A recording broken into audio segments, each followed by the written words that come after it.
Harper's Magazine did an interview in 1994 with Richard Nixon's chief domestic advisor, a guy named John Ehrlichman. And this story has basically been unearthed again this week because there's a stunning moment of honesty about the real motivation behind the drug war. So remember, this is a guy who's big in Nixon's administration, one of his top guys, and he said the following about the reason behind the drug war. Quote, "You want to know what this was really all about? The Nixon campaign in 1968 and the Nixon White House after that had two enemies, the anti-war left and black people. You understand what I'm saying? We knew we couldn't make it legal. We knew we couldn't make it illegal to be either against the war or black. But by getting the public to associate the hippies with marijuana and blacks with heroin, and then criminalizing both heavily, we could disrupt those communities. We could arrest their leaders, raid their homes, break up their meetings, and vilify them night after night on the evening news. Did we know we were lying about the drugs? Of course we did." That is the most damning admission I've ever read in my life. That's unbelievable. This should be breaking news on every single network. And in a sane, rational world, this would mean that politicians on both sides of the aisle would come out today and they would say, whoa, we got to decriminalize immediately.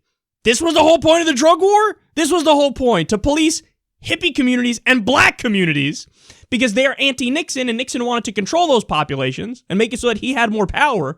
If that was the point, this isn't a question. It's over. We got to decriminalize and we got to do it now. At the very least, more likely we should legalize. But naturally, crickets in the mainstream media. I'm not sure anybody covered this. You know what this reminds me of? The Iraq War. Once we learned that it's just factually incorrect to say that Saddam Hussein worked with Osama bin Laden to do 9/11. We learned, as a matter of fact, that Saddam Hussein did not do 9/11. That was the whole pretext of the war. He did 9/11. We got to go in there. And then when we learned that wasn't the case, we just moved the goalposts. We're just like, oh, was that the reason that we said we were going to win the war? We didn't mean that. We mean he has weapons of mass destruction? Can we go with that one? All right, let's go with that one. And then when we learned that one was total bullshit and he didn't have weapons of mass destruction, move the goalposts again.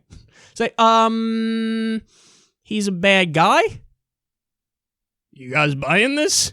And the media's like, bad guy, we're going to run with that one. Yeah, terrible guy. Here, look at these bad things that he did. By the way, when he did those bad things, he did it with our support and with our weapons, and we cheered him on. But, oh, look at the bad things he did to the Kurds. It's terrible. And, yeah, we need to topple him now, even though we supported him when he did it. We should topple him. You just move the goalposts. So here we have an admission from one of Nixon's top advisors.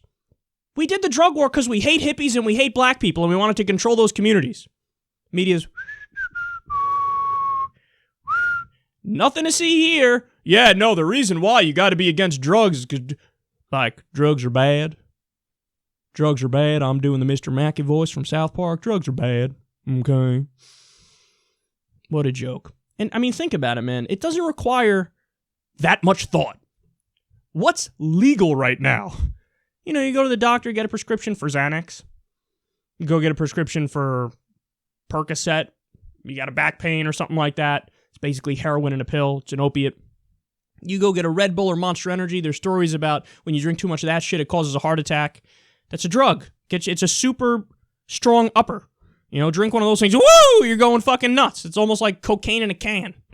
Adderall basically is meth. It's a pill. It's methamphetamine. Unbelievable. All that stuff is legal. Alcohol is not only legal, but it's available everywhere. Alcohol is way more deadly than marijuana. So we have all these things that are perhaps way more dangerous that are legal. But marijuana? We gotta lock you up for that.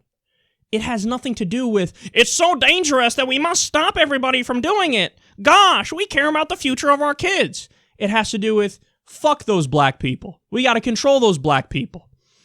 And this is another reason why there was a great book that came out recently called The New Jim Crow. What's the whole point of that book? Well, it explains, you know, black people went from being slaves to, after that, living under segregation where they're officially second-class citizens and they had no opportunity whatsoever. And then we went right from that to we got to police the community somehow and control the undesirables. So now just try to criminalize black livelihood and lifestyle. So, in white communities, if it's more common that everybody gets home from work and drinks a six-pack, that's totally legal, totally fine. In black communities, if you come home from work and you smoke a joint, criminal, lock them up, throw away the key. Lock them up, throw away the key. So you criminalize the black lifestyle when they didn't do anything wrong, and then you can easily control the population, and politicians were taking advantage of that. That's the whole point. Nixon was like, yeah, that's what I want to do. I want to control the fucking hippies. I want to control the black people. They don't vote for me. They're not on my side, and they're a problem. So let's control them so I can do more of what I want to do and get my will through. And the way we control them, we can't criminalize being black or being a hippie. It's unconstitutional. You can't do that, and that's too obvious that this is a police state. So, I don't know, let's ban drugs. And then, most importantly, only police those communities in any serious way. And we still see the effects of this today. So, for example, black people and white people use drugs at similar rates. Black people get arrested for it 4 times more often. Because they're mostly policing those communities. I mean, that's what it is, man. It's much more likely that a white person sells drugs, but black people get arrested for selling drugs more.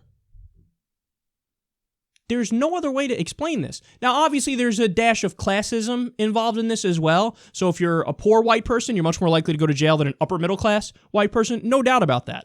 So it's not a one-to-one relationship. It's not just 100% racism and no classism involved. But you have to concede.